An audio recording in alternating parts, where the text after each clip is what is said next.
அம்பிகையின் பொற்கமல பாதங்களை அன்புடன் பக்தியுடன் வணங்கி எனது ஆன்மீக உரையை ஆரம்பிக்கின்றேன்.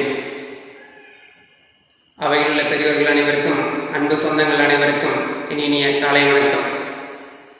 பெரும்பாலான குடும்பங்களில் இருக்கும் மிகப்பெரிய கவலை திருமண வயதான தங்கள் வீட்டு மகனுக்கோ அல்லது மகளுக்கோ திருமணமாகாமல் தாமதமாகிக் கொண்டு வருவது பற்றித்தான்.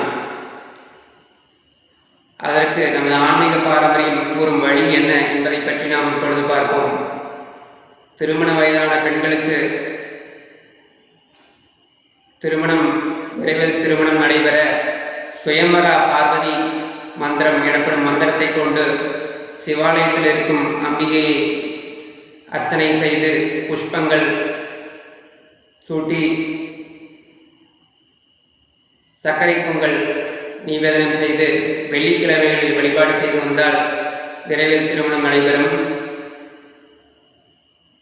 ஆண்களாக இருந்தால் கந்தர்வன் என்ற தேவதையை வழிபாடு செய்ய வேண்டும்.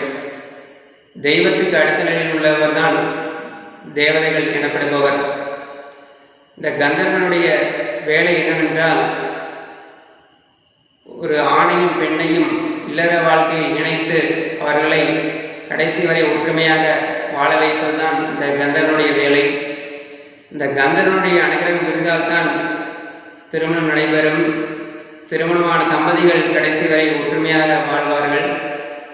ஒரு தம்பதிகள் கடைசி வரை ஒற்றுமையாக இருக்கிறார்கள் என்றால் கண்டிப்பாக கந்தர்வனுடைய அனுகிரகம் அவர்களுக்கு பரிபூர்ணமாக உள்ளது என்பதில்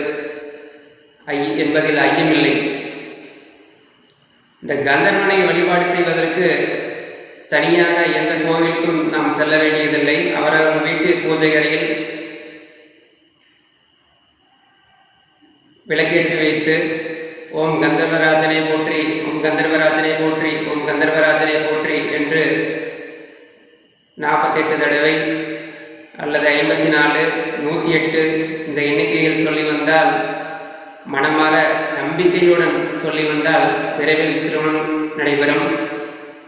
கூடுதலாக மந்திரம் சொல்ல தெரிந்தவர்கள் கந்தர்வனுடைய மந்திரத்தை ஜபம் செய்து வந்தால் ஒரு மண்டலத்தில் கண்டிப்பாக திருமணம் நடைபெறும். நம்பிக்கையும் பொறுமையும் தான் மிக முக்கியம். தேவாரம் படிக்க தெரிந்தவர்கள், பழக்கம் உள்ளவர்கள் தினமும் வீட்டிலோ அல்லது சிவாலயத்திலோ ஒரு மண்டலம் சடையா எனுமால் சரணி எனுமால் எனும் தேவார திருப்பதிகத்தை நம்பிக்கையுடன் பாராயணம் செய்து வந்தால் திருமணம் விரைவில் நடைபெறும். சடையா எனுமால் சரணி எனுமால் என்று தொடங்கும் தேவார பாடலை ஆண்கள் பெண்கள் இருவரும் படித்து விரைவில் திருமண வாக்கியத்தை அடையலாம். நமது ஆன்மீக பாரம்பரியம் கூறிய வழியை பின்பற்றி விரைவில் நல்ல மனவாழ்க்கை அமைந்து எல்லோரும் இனிமையாக நன்மக்கள் பேறு பெற்று நன்றாக வாழ எல்லாம் வல்ல இறைவனை பிரார்த்தனை செய்கிறேன்.